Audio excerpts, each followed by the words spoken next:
Welcome to the deep dive. Do you ever feel like you're just, caught up in everything, always striving, maybe looking for peace or happiness somewhere out there? Well, today we're going to look at that a little differently. We've been digging into some really fascinating sources on 7 Zen paths to inner peace. And this isn't just about learning new ideas. It's more like a journey inward, finding wisdom that can, well, change how you see things, not by adding more stuff, but by showing you what's already there. Think of Yeah. it as a kind of roadmap, maybe, to finding some calm in all the chaos. Exactly. And our goal here for you listening is really to pull out the most important bits, the key insights, maybe even some surprising facts from these timeless teachings. We want to help you figure out what's genuinely relevant, what really matters, especially when the world feels so rushed and, kind of overwhelming. Insights that hopefully stick with you. All right, let's get started. The sources really hammer home this first point as like the absolute foundation. Living in the present is the heart of life. It sounds so simple, doesn't it? Maybe too simple. But what does Zen really mean when it says only this moment exists? And why is that such a, well, revolutionary idea for how we live every day? Yeah, it does sound simple, but it's profound. And a key thing the sources clarify is that being present isn't just about sitting down to meditate formally, although that helps. It's really about bringing mindfulness into, well, everything you do. Think about just walking, really feeling your feet on the ground.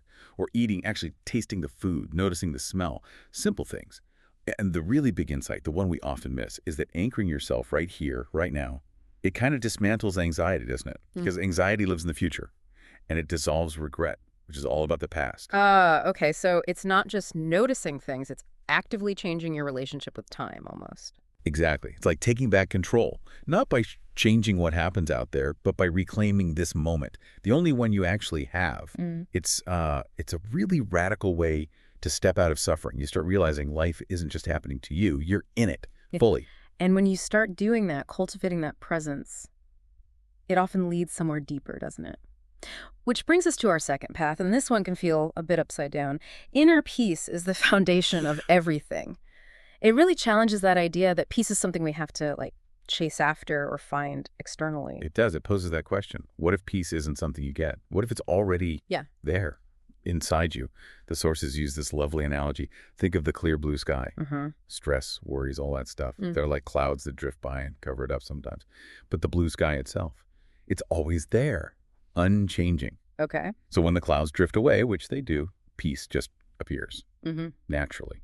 It was there all along. So how do you cultivate that? Let the clouds drift. Well, often it starts with simple things, like noticing your breath. Not controlling it, just noticing. It anchors you. And crucially in Zen, it's about learning to watch your thoughts and feelings. See them come and go without getting tangled up in them. Like being a witness. Exactly. Witnessing your own mind. You start to realize, oh, I'm not that angry thought. Honor the awareness that sees the thought. That's not about suppressing anything. It's just seeing clearly.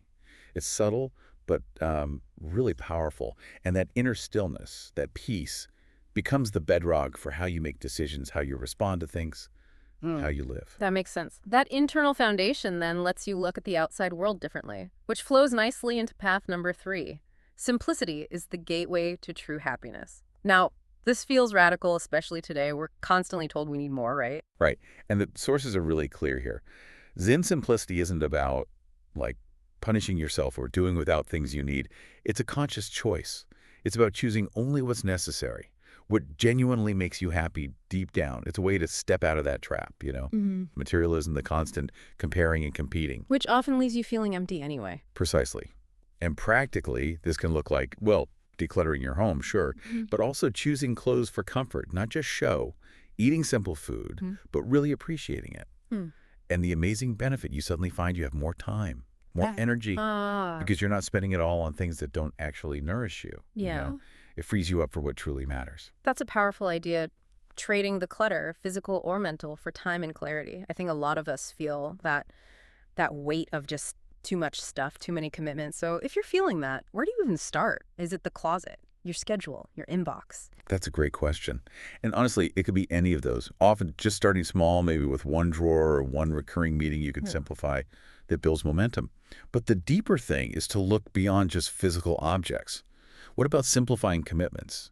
Digital noise, even just, overly complicated ways of thinking about things. Okay. Moving on, our next path is another one that might feel surprising, especially in our competitive world. Gentleness is true strength. We tend to value toughness, right? Being aggressive, winning. So this idea stands out. The sources use that analogy of water, how it's soft but can wear away stone. That's striking. But practically, how does gentleness become strength? How do you avoid just being seen as, well, weak, especially at work, maybe? Yeah, that's where the subtlety is really important. Zen isn't talking about being passive or a doormat at all. Gentleness here is a strength that comes from understanding, from compassion. It's about being adaptable, flexible, resilient like water. Water flows around obstacles, or over time it wears them down. It doesn't just crash against them rigidly. That adaptability is strength. Mm-hmm. And applied to yourself, it means accepting mistakes, being kind to yourself instead of beating yourself up. Mm-hmm. And with others, it's about really listening, forgiving, showing compassion, even when you disagree strongly. It might look soft on the surface, Yeah. but that ability to connect, to stay flexible, to not break under pressure, that's incredibly strong and resilient in the long run. That deep connection you mentioned, that leads us right into the next path, which is presented as an art form. Listening is the art of understanding, clearly more than just hearing right. What does it mean to listen with an open heart and mind? Letting go of your own stuff to really get what someone else is saying. That sounds hard, especially when everyone has opinions ready to go. It is hard. Yes. It takes practice. Because listening, in this Zen sense, isn't passive. It's fully engaged. It means consciously setting aside your own opinions, your judgments, your need to reply immediately, just for a moment, and creating space to truly perceive what the other person or even nature is communicating. The sources mention listening to nature, the wind, birdsong, rain. When you do that without analyzing, you just hear more. And when you apply that same deep, non-judgmental attention to another person, you start hearing beneath the words. You understand their feelings, their needs, much more deeply.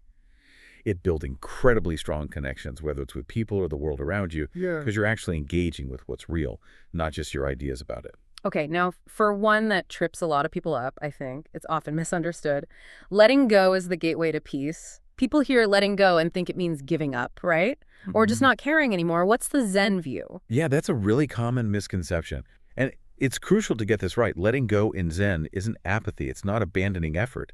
It's about releasing attachment, that mental clenching, that grasping that makes our happiness depend on getting exactly what we want or things staying exactly as they are. The sources say release attachment, not just to outcomes, but also to things like anger, old hurts, even clinging to past happiness. Right, because clinging causes suffering. Exactly.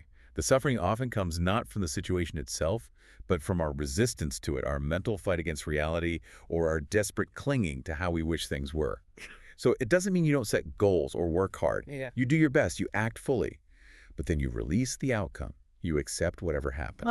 Okay. The distinction is important. It's vital, because letting go of that attachment, that need, is what frees you.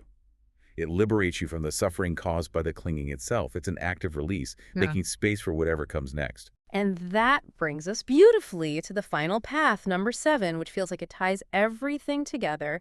Acceptance is recognizing truth. We often feel like we need to fight against things, change everything we don't like. So acceptance, it can sound passive, like resignation. Is it? Or is it something more active? How does it actually start transformation, not just putting up with things? Definitely not passive resignation. That's key. The sources point to a fundamental truth. Everything changes. Impermanence is the rule. Nothing stays the same. Right. Fighting that constant change, the sources say, is like trying to stop the tide. It just leads to suffering. So acceptance, in this context, isn't about liking what's happening necessarily. It's not about being satisfied with a bad situation. It's about recognizing reality, seeing what is right now clearly without denying it or resisting it mentally. So facing facts, basically. Yes, facing facts with a clear mind. It's an active engagement with the present moment as it truly is, and it's from that place, from that clear seeing, that you can actually find solutions or see opportunities, even in tough times. It has to be the starting point for real change, because you can't solve a problem you refuse to fully acknowledge, right? Yeah. It lets you adapt, learn, and then respond intelligently, instead of just being stuck fighting reality. Wow.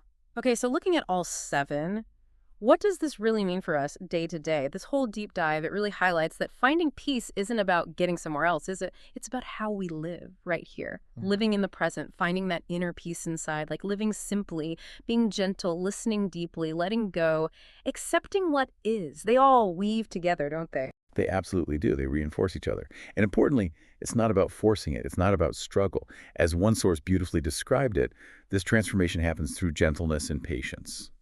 Think of morning dew slowly seeping into the earth or dawn light gradually shining in the morning. It's not instant, it's a gradual unfolding. It's about allowing, not achieving. That's a really lovely way to think about it, that idea that peace and happiness can just bloom naturally from within us without all the striving. So maybe as you go about the rest of your day, just take a moment to consider out of these 7 paths we explored, which one feels like it's calling to you right now? Which one might be the perfect place for you to start? Just one small step to begin letting that bloom happen in your own heart. Something to think about.